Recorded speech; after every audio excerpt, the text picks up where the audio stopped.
दोस्तों कई बार क्या होता है कि जो लड़के लड़की हैं उनका रिलेशन संबंध होता है, दोनों लोग राजी होते हैं और अपनी राजी खुशी से जाकर कोर्ट में कोर्ट मैरिज कर लेते हैं, उन्हें विवाह प्रमाण पत्र भी प्राप्त हो जाता है। फिर भी अंजाम ये होता है कि लड़के के ऊपर कई गंभीर धाराएं लिखी जाती हैं और वह जेल में चला जाता है।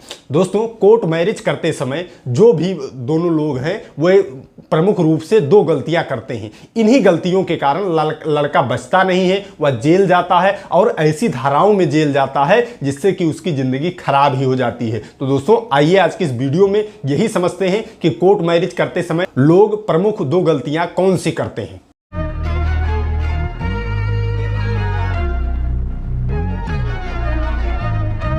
दोस्तों जब कोई भी लड़का लड़की संपर्क में आते हैं तो उनके ऊपर तो फितूर जुनून सवार होता है कि हाँ आप प्रेम में हैं, बिल्कुल। और फिल्म देखे उनके ऊपर जुनून सवार है कि हाँ आप तो प्रेम में हैं, 7 जन्मों तक साथ रहेंगे, बिल्कुल अब शादी ही कर लेनी है।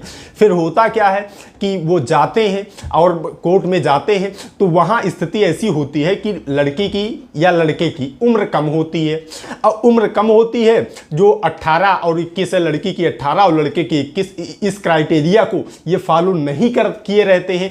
लेकिन कोर्ट में जाते हैं तो सही वकील के अगर किसी पास गए तो उसने मना कर दिया, लेकिन इनके तो पास जुनून सवार है। अगर किसी वकील या अन्य किसी व्यक्ति से जो कि दलाल टाइप का व्यक्ति है उससे मिलते हैं, कहते हैं परेशान मत हो, हम तुम्हारी डॉक्यूमेंट तैयार करके हम तुम्हारा करवाए दे रहे हैं।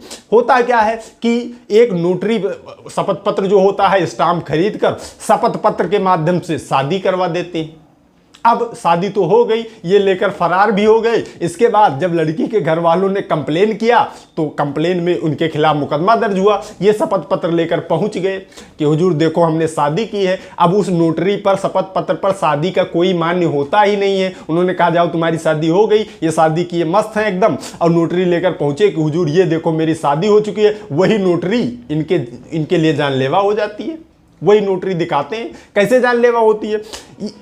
एक तो पहले FIR लिखी गई कि हाँ ठीक है मेरी लड़की को बहलाया फुसलाया, उसके साथ शारीरिक संबंध बनाए और उसको लेकर फरार हुआ, ऐसा मुकदमा दर्ज हुआ। लेकिन मुकदमा अभी सिद्ध नहीं हुआ था, क्योंकि उसकी जांच होती, विवेचना होती, तब उसमें सिद्ध होता। लेकिन ये नोटरी लेकर पहुंच गए कि ले हुजूर सिद्ध कर दिया कि हमने शादी की है। अब जब शादी नाबालिग लड़की से किए हो तो संबंध भी बनाए होगे, जब उसको साथ लेकर गए हो तो पुष्ट हो जाता है, तो जेल में जाने का तो जाना ही है, इनको सजा भी होके रहती है। तो ये गलती आपको नहीं करनी है। मैं अधिवक्ता साथियों से भी ये निवेदन करना चाहता हूँ, किसी भी लड़के की लड़की की आप नोटरी स्टाम्प पेपर पर शादी मत करवाइए, उसकी जिंदगी खराब मत कीजिए, नहीं तो उसकी आने वाले समय में उसका भविष्य बिल्कुल चौपट होने वाला। दोस्तों दूसरी गलती जो होती है वो यह होती है कि हाँ ठीक है नोटरी नहीं करवाया, कहा कि उनकी एज में डिफरेंस है, दोनों लोगों के एज कंपेयर नहीं हो रही है। चलो आधार कार्ड में एज है, लड़की की हाई स्कूल मार्कशीट में वो नाबालिग है, आधार कार्ड में उसका पूरा है, कहा कि लाओ तुम्हारा करवा देंगे। इधर उधर से फर्जी डॉक्यूमेंट जन्म प्रमाण पत्र वगैरह तैयार किया और रजिस्ट्रार ऑफिस से बिल्कुल वैध है उनका कोर्ट मैरिज करवा दिया और लोग करवा भी दिया। वकील ढूंढता भी, ये जो लोग होते हैं लड़के लड़की ये ऐसा ढूंढते भी हैं। अगर सही बात इनको बता दीजिए आप तो कहेंगे नहीं वकील अच्छा नहीं है, जुगाड़ू वकील कोई ढूंढो, उसके पास गए थे उसने कहा था करवा देंगे। अब करवा नहीं देता है, वो आपके लिए मौत का सामान तैयार कर देता है। अब वहाँ फर्जी डॉक्यूमेंट जन्म प्रमाण पत्र वगैरह तैयार करके ये लोग गए, रजिस्ट्रार के यहाँ से मैरिज कर ली, वहाँ से विवाह प्रमाण पत्र जारी हो गया। अब फिर दोनों लोग गए मगन होने, हनीमून मनाने, फिर घर वालों ने मुकदमा दर्ज कराया, FIR दर्ज हुआ। इसके बाद ये आए कि हुजूर ये हमने शादी की है। फिर अपने मौत का सामान लेकर आए। इस बार मौत का सामान बहुत ज़्यादा प्रभावी होता है। क्यों होता है? उस स्थिति में नोटरी वाले ने तो चलो यही प्रमाणित हुआ, धारा यही है 376 और लेकर जाने वाला, भगा कर ले जाने वाला। लेकिन इसमें 419, 20, 67, 68, 71 के साथ 376 लिखा जाता है। ऐसे कई मुलजिम मैं ही मुकदमा देख रहा हूं कि ऐसे हैं कि फर्जी डॉक्यूमेंट लगा के उन्होंने कोर्ट मैरिज की तो 376 तो लिखा ही लिखा गया, साथ में उनके 419, 20, 67, 68, 71 फर्जी दस्तावेज तैयार करना, गुमराह करना, बहुत सारी धाराएं लाद दी जाती। तो अगर सिर्फ 376 है तब भी कुछ रिलीफ के चांस हैं, लेकिन उसके साथ जब 67, 68, 71 लिख जाता है उसमें आजीवन कारावास है, तब इनको तो बिल्कुल जेल में ही रहना हो जाता है, तब इनके निकलने की संभावना बहुत कम हो जाती है।